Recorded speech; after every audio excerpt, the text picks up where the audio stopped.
Bu Nipa menghela napas. Kita harus pergi ke desa itu. Tapi kita tidak bisa pergi sendirian. Kita membutuhkan bantuan.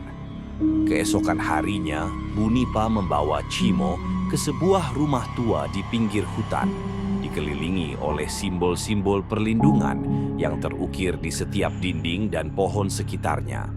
Ray, seorang pria tua dengan rambut putih dan wajah penuh guratan pengalaman, menyambut mereka di depan pintu. "Kau membawa mereka ke sini, Nipa?" tanya Ray dengan suara berat. Matanya memandang Cimo dengan tajam. "Kau tahu desa itu bukan tempat untuk orang biasa." "Kami tidak punya pilihan," jawab Bu Nipa. "Rama telah membawa Mochi ke desa itu, dan kami membutuhkan bantuanmu." Ray menggeleng pelan. Wajahnya terlihat letih. "Aku sudah terlalu tua untuk menghadapi desa itu lagi, tapi Mizi bisa membantu." Mizi, pria muda dengan rambut hitam acak-acakan, muncul dari dalam rumah, membawa lentera biru yang bersinar redup. Wajahnya tampak gugup, tetapi ada keberanian yang berusaha ia tunjukkan. "Aku akan pergi," katanya dengan suara mantap. "Pak Ray sudah melatihku untuk saat seperti ini." "Mizi masih muda," kata Ray, "tapi dia tahu cara bertahan hidup. Jika ada yang bisa membantu kalian, itu dia." Cimo menatap Mizi dengan ragu, tetapi tidak punya pilihan lain.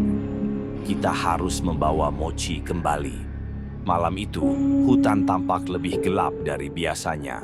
Pepohonan melengkung dengan cara yang tidak wajar, seolah-olah mereka hidup dan mengawasi. Kabut menggantung rendah di tanah, menyelimuti setiap langkah mereka, membuat jalan setapak yang kecil nyaris tidak terlihat. Angin dingin berhembus pelan, membawa suara-suara yang samar, bisikan, tawa anak-anak, dan gelegak langkah kaki kecil yang datang entah dari mana.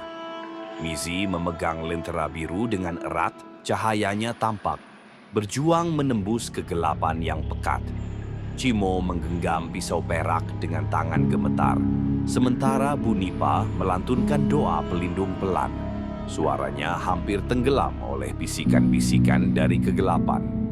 "Mereka tahu kita di sini," kata Mizi. Suaranya nyaris berbisik. Matanya melirik ke kanan dan kiri, mencari gerakan yang mencurigakan. "Terus berjalan," jawab Bu Nipa tegas. "Jangan menoleh ke belakang, tidak peduli apa yang kalian dengar." Langkah kaki mereka perlahan-lahan menimbulkan suara di atas dedaunan basah, tetapi langkah itu terasa seperti tidak hanya milik mereka. Ada sesuatu yang mengikuti mereka. Langkah-langkah kecil, tidak sinkron, terdengar semakin dekat. Tiba-tiba dari dalam kabut, terdengar suara yang membuat mereka semua berhenti. Itu adalah suara tawa kecil, seperti anak-anak yang bermain, tetapi terdengar aneh, tidak alami. Suara itu bergema dari segala arah, membuat mustahil untuk menentukan asalnya. "Jangan dengarkan," perintah Bu Nipa, meski matanya tampak waspada. "Mereka mencoba memanggil kalian." Namun suara itu berubah menjadi sesuatu yang lebih familiar. Cimo mendengar suara Mochi, memanggilnya dari dalam kabut. "Ayah, tolong aku di sini." Cimo menghentikan langkahnya, wajahnya berubah panik. "Itu Mochi, dia ada di dekat sini." "Tidak," sergah Bu Nipa dengan nada tegas. Ia menarik Cimo kembali ke jalan. "Itu bukan dia, itu mereka. Jangan biarkan mereka masuk ke dalam pikiranmu." Namun suara itu terus memanggil, lebih keras, lebih memohon. "Ayah, kenapa kau tidak membantuku? Aku takut." Cimo menutup telinganya dengan kedua tangan, tetapi suaranya terus menggema di dalam pikirannya. Saat mereka melanjutkan perjalanan, pohon-pohon di sekitar mereka tampak semakin aneh. Batang-batang pohon itu retak, dan retakan itu membentuk sesuatu yang menyerupai wajah manusia. mata dari wajah pohon itu tampak mengikuti gerakan mereka, dan beberapa bahkan terlihat menangis darah yang perlahan menetes ke tanah. "Apa itu?" bisik Mizi. Langkahnya melambat. "Jangan lihat terlalu lama," jawab Bunipa. "Mereka mencoba menanamkan ketakutan di hati kita." Salah satu pohon tiba-tiba mengeluarkan suara retakan keras dan dahan-dahannya bergerak seperti lengan menjangkau ke arah mereka. Mizi langsung mengangkat lentera birunya dan cahaya dari lentera membuat pohon itu berhenti bergerak, kembali menjadi diam. Tapi suara tawa kecil terdengar dari dalam pohon, seolah-olah ada sesuatu yang terjebak di dalamnya. Saat mereka berjalan semakin jauh ke dalam hutan, Mizi menyadari sesuatu. Bayangan mereka di tanah tidak bergerak seperti seharusnya. Bayangan itu tidak mengikuti gerakan mereka. Sebaliknya, bayangan itu melawan, bergerak ke arah yang berlawanan, atau bahkan mencoba meraih mereka. "Mereka bermain dengan bayangan kita," kata Mizi, suaranya penuh ketegangan. Bunipa berhenti sejenak, menaburkan garam hitam ke tanah. "Bayangan itu adalah bagian dari mereka. Jangan sampai mereka menyentuh kalian." Namun, salah satu bayangan mulai naik dari tanah, membentuk sosok anak kecil dengan mata merah yang bersinar tajam. Ia menatap Mizi sambil tersenyum menyeramkan. "Kau takut ya?"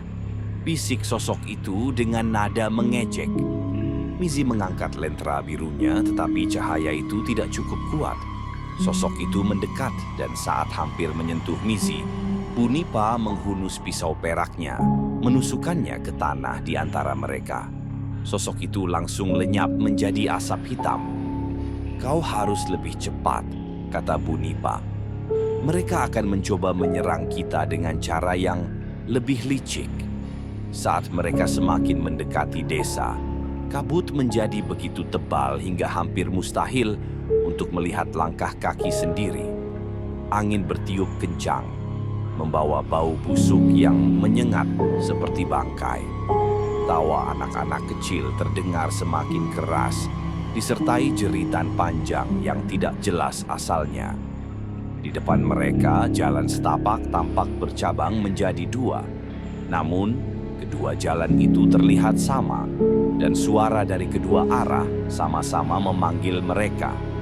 "Kita harus memilih jalan," kata Cimo, nadanya putus asa. "Tidak," kata Bunipa sambil memejamkan mata, mendengarkan sesuatu yang tak terlihat. "Ini jebakan. Kita harus tetap diam di sini." Tiba-tiba dari salah satu jalan muncul bayangan besar yang tampak seperti manusia raksasa, tetapi tubuhnya tidak memiliki detail. Hanya bayangan hitam pekat dengan mata merah membara. Makhluk itu melangkah ke arah mereka dengan gerakan lambat, tetapi setiap langkahnya mengguncang tanah. Mizi mengangkat lentera birunya. Cahayanya menyorot makhluk itu. Untuk sesaat makhluk itu berhenti, tetapi kemudian ia tertawa. Suara tawa yang dalam dan penuh kebencian. "Dia tidak terpengaruh," teriak Mizi. "Apa yang harus kita lakukan?"